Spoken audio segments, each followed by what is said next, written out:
So, a tenant just submitted a work order, basically claiming that 3 points of the house have been leaking for some time, and now she feels that the property might be unsafe, as she believes there's a chance there might be mold. She's been speaking to her housekeeper, and her housekeeper has given some outlines of ways that mold should be remediated.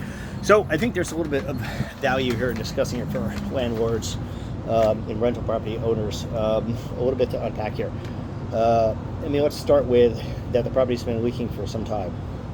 So in your lease, it's very important for you to indicate, to basically stipulate that the tenant has to let you know immediately of any issues with the property. So as soon as they notice a leak is happening to the property, they are to notify you. And you should stipulate in that lease the repercussions if they do not do that. So our lease basically states that this tenant would be responsible for any increase in damage. So if there is a roof leaking and there's been a roof leaking, she's to have let us know immediately. Because I'm pretty sure that if she has a leak in 3 different spots, as she claims she does, then likely this would have occurred in just one spot. It's just a continuation of the same leak coming down that she's been ignoring and not bothering to report. So point A to this, lesson A to this, make sure your lease stipulates very clearly that the tenant is legally obligated to alert you to any issues with the property, and that they will be liable for any increase in damage. So are we going to charge this tenant for any of the damages? No, very likely not. But think about it. So we basically have an initial leak probably created from a roofing issue that we were not aware of. She's probably seeing water damage. Now we actually have damage to a second area, damage to a third area, of what she's saying is true. Now it's been ignored, continuing to be ignored, so now we actually have mold growing. And if it goes into remediation, if we actually have to send in a company to remove the mold, then it gets to be extremely expensive. Who should have to pay for that? Should the property owner have to pay for that? No, the property owner should have to pay to fix the initial leak.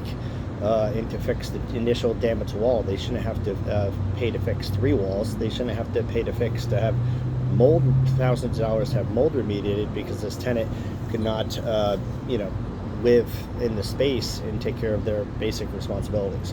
So that's point A. Point B is the official diagnosis of her housekeeper. I'm not saying anything against housekeepers, but we would never rely upon the official diagnosis of some random person. We would rely upon an expert. So we're actually going to send somebody out to look at it. A licensed contractor will look at it, and a licensed contractor will give us their assessment of the situation. And mold's really not that big of a concern. So it certainly is a health hazard. But as far as dealing with mold needs moisture to survive. Once we remove the moisture, meaning we stop the source of the water infiltration, let's call it a roof leak here, I assume that's what it is. And once we stop that, the mold's going to have a very difficult time surviving. For me, we would actually go in, remove the damaged sections of the drywall.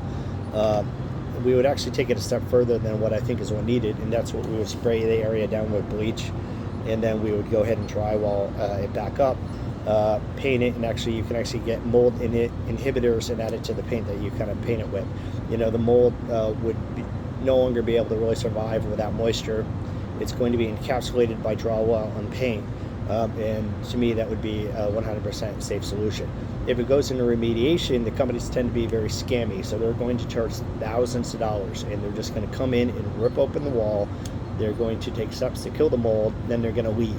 They're not going to fix your walls. They're going to kind of present it they are, but all they're doing is giving you, they're tough companies, because what they're going to do is they're going to come in and test the company for mold. They're going to fail it. So they're definitely, since they're the company that's going to get paid to fix it, they're going to fail it. So they're going to do a mold test. The property is going to fail. No surprise there. And then they're going to be the entity that actually supposedly kills the mold. They're going to retest the mold after they supposedly took steps to kill the mold. They're going to test it, and no surprise, the property is now going to magically pass. And it's going to cost thousands and thousands of dollars for that. And you're just going to have walls that have been ripped open, left open. They don't tend to really clean up after themselves. All they're doing is basically kind of giving you a legal stamp that this property is officially mold free. And that has value. So if the tenant actually is contacting the city, and if it's getting into a thing, you might want to get an official stamp of approval. This property is officially mold free. So if push comes to shove, then that's what you would do. But again, I would really go out of my way to avoid that. So 2 points. One is make sure your lease has the correct verbiage in it. The tenant is to notify you immediately, and they're responsible if they don't notify you immediately. The second thing is rely upon licensed individuals, and whatever they say is the official word on it. So if this tenant wanted to somehow contact the city and put in a violation against the property, or wanted to somehow go to court, I mean, obviously we're nowhere near there, but if she wanted to go there, I mean, her basically saying, well, my housekeeper says that this is what this is, and we are turning around and saying, yeah, well, our licensed Philadelphia contractor who's qualified is saying this. All right, Joe White, just a Philadelphia property management company owner, doing my best to answer your rental property investing questions. As always, happy rental property investing.